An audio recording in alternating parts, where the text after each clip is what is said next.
नमस्कार, मैं कीर्ति और आप देख रहे हैं इन न्यूज। उत्तर प्रदेश सरकार ने वित्त वर्ष 26-27 के लिए अपना मेगा बजट पेश कर दिया है। यूपी सरकार ने 9,12,000 करोड़ रुपए का महा बजट पेश किया है। यह बजट यूपी के इतिहास में अब तक का सबसे बड़ा बजट माना जा रहा है, जिसमें विकास, बुनियादी ढांचे और जन कल्याणकारी योजनाओं पर फोकस किया गया है। सरकार का दावा है कि इस बजट के अंदर विकास, इंफ्रास्ट्रक्चर, किसान, महिला, रोजगार और युवा सशक्तिकरण का रोड मैप है। सरकार का दावा है कि प्रदेश की अर्थव्यवस्था 30 लाख करोड़ के पार पहुंच गई है। बेरोजगारी दर 2.24%, वहीं 6 करोड़ लोगों को गरीबी रेखा से बाहर निकाला गया है। तो चलिए जानते हैं कि इस बजट में आम जनता के लिए क्या कुछ खास है।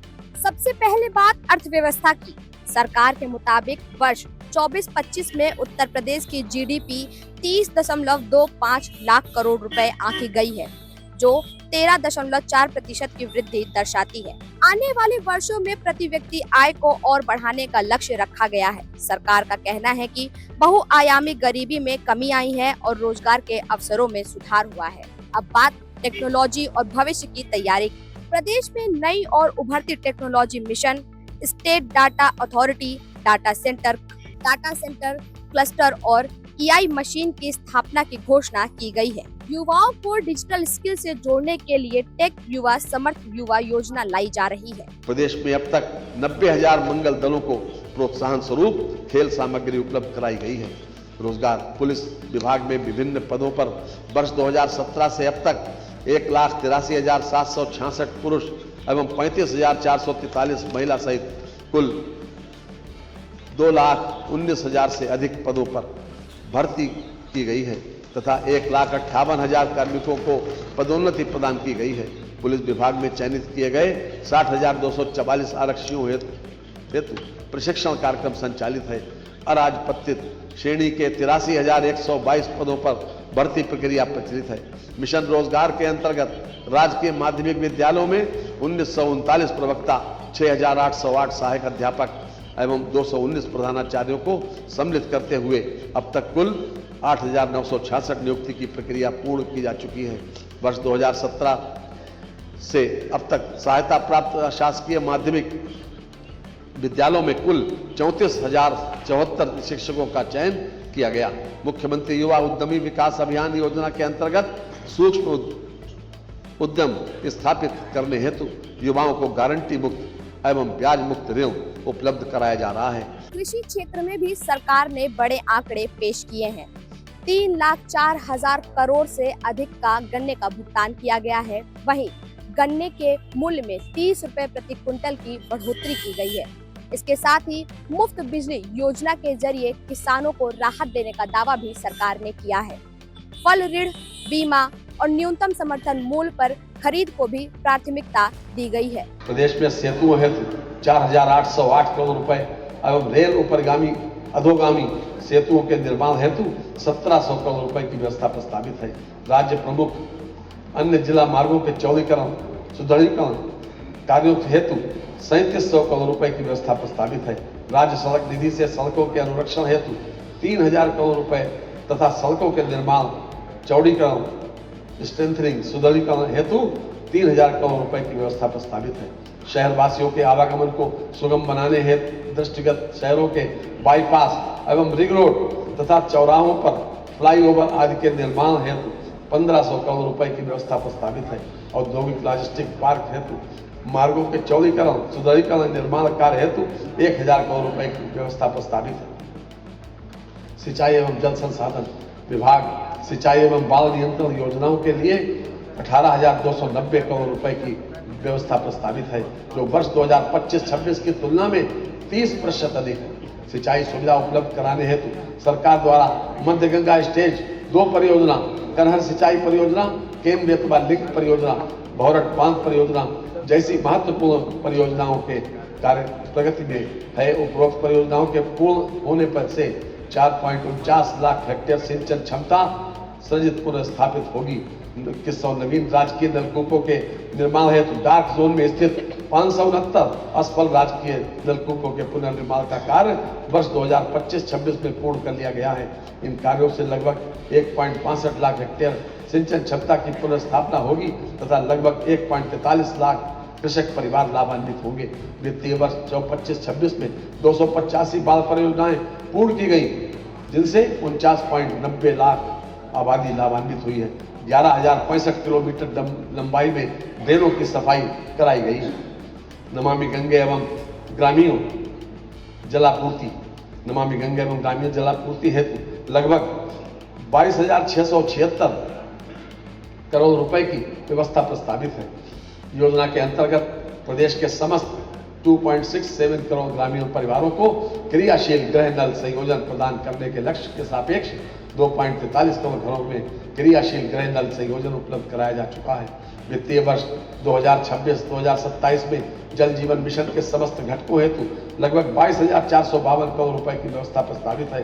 गंगा को प्रदूषण मुक्त बनाए रखने एवं उसमें दूषित जल का प्रवाह रोकने के लिए सीवरेज संबंधी कुल 74 परियोजनाएं स्वीकृत हुई हैं। अब तक 41 परियोजनाएं पूर्ण कर संचालित की जा रही हैं तथा शेष परियोजनाएं निर्माणाधीन हैं। ऊर्जा क्षेत्र की योजनाओं के लिए 65,926 करोड़ रुपए की व्यवस्था प्रस्तावित है। महिला सशक्तिकरण के तहत मिशन शक्ति, मुख्यमंत्री सुमंगला योजना और सेफ सिटी प्रोजेक्ट को आगे बढ़ाया जाएगा। वर्किंग वुमेन, हॉस्टल और महिला उद्यमों को प्रोत्साहन भी इस बजट का हिस्सा है। युवाओं के लिए कौशल विकास मिशन के तहत लाखों युवाओं को प्रशिक्षण और रोजगार उपलब्ध कराने का दावा किया गया है।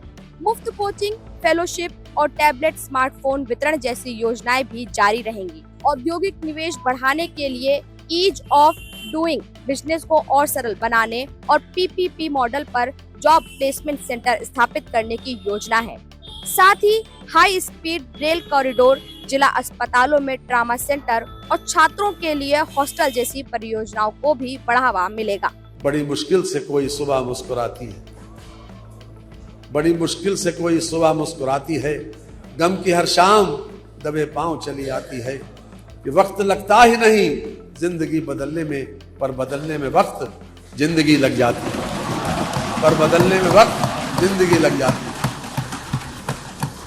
महिला एवं बाल विकास की योजनाओं के लिए लगभग 18,620 करोड़ रुपए की व्यवस्था प्रस्तावित है, जो वर्ष 2025-26 के सापेक्ष 11% अधिक है। निराश्रित महिला पेंशन योजना हेतु 3,500 करोड़ रुपए की व्यवस्था प्रस्तावित है। योजना के अंतर्गत 2016-17 में लाभार्थियों की संख्या 17,32,000 थी, जो 2025-26 में अब तक 38,58,922 हो चुकी है। मुख्यमंत्री कन्या सुमंगला योजना के अंतर्गत 400 करोड़ रुपए की व्यवस्था प्रस्तावित है। कामकाजी महिलाओं हेतु छात्रावासों के निर्माण के लिए 100 करोड़ रुपए तथा मुख्यमंत्री श्रमजीवी महिला छात्रावास निर्माण योजना हेतु 35 करोड़ रुपए की व्यवस्था प्रस्तावित है। उत्तर प्रदेश मुख्यमंत्री बाल सेवा योजना हेतु 252 करोड़ रुपए की व्यवस्था प्रस्तावित है। मुख्यमंत्री बाल आश्रय योजना के अंतर्गत भवनों के निर्माण हेतु 80 करोड़ रुपए की व्यवस्था प्रस्तावित है। प्रदेश में अनुपूरक पुष्टाहार से लगभग 1,57 लाख लाभार्थियों को लाभान्वित किया जा रहा है। ई श्रम पोर्टल पर वर्तमान में 8.41 करोड़ कामगारों के पंजीयन के सापेक्ष फैमिली आईडी उपलब्ध कराने की कार्रवाई की गई। सभी अटल आवासीय विद्यालयों का लोकार्पण किया जा चुका है। इन विद्यालयों में कक्षा 6 से कक्षा 12 तक की निःशुल्क आवासीय शिक्षा प्रदान की जा रही है। वर्तमान में 10,876 छात्र छात्राएं इन विद्यालयों में अध्ययनरत हैं। योजना हेतु 70 करोड़ रुपए की व्यवस्था प्रस्तावित है। उत्तर प्रदेश रोजगार मिशन समिति के गठन हेतु 200 करोड़ रुपए की व्यवस्था प्रस्तावित है। समाज कल्याण वर्ष 2025-26 के सापेक्ष 8% की वृद्धि के साथ 14,953 करोड़ रुपए की व्यवस्था प्रस्तावित है। वृद्धावस्था किसान पेंशन योजना के अंतर्गत 67.50 लाख लाभार्थियों को रुपए 1,000 प्रतिमाह पेंशन प्रदान की जा रही है। योजना हेतु 8,950 करोड़ रुपए की व्यवस्था प्रस्तावित है। मुख्यमंत्री सामूहिक विवाह योजना के अंतर्गत सभी वर्ग की पुत्रियों के विवाह हेतु अनुदान राशि रुपए 51,000 से बढ़ाकर 1,01,000 रुपए कर दी गई। योजना हेतु 750 करोड़ रुपए की व्यवस्था प्रस्तावित है। अनुसूचित जाति के निर्धन व्यक्तियों की पुत्रियों की शादी अनुदान योजना हेतु 100 करोड़ रुपए की तथा सामान्य वर्ग के निर्धन व्यक्तियों कि पुत्रियों की शादी योजना है तो 50 करोड़ रुपए की व्यवस्था प्रस्तावित है। सरकार का कहना है कि यह बजट सामाजिक कल्याण और आधुनिक तकनीक के संतुलन के साथ उत्तर प्रदेश को नई ऊंचाइयों तक ले जाने वाला बजट है। हालांकि सबसे बड़ा सवाल अब भी यही है कि क्या यह बजट वास्तव में वास्तविक तरीके से जमीन पर उतर पाएगा या फिर ये सारी घोषणाएं भी कागजों में ही सिमट कर रह जाएंगी। क्या आने वाले समय में सरकार ने जो दावे किए हैं, चाहे किसानों को लेकर हो, महिलाओं को लेकर हो, रोजगार को लेकर हो या युवाओं को लेकर हो, वो जमीन पर उतरेंगे या नहीं, ये तो देखने वाली ही बात रहेगी। कैमरा पर्सन रमेश वर्मा के साथ मैं कीर्ति, इन न्यूज लखनऊ।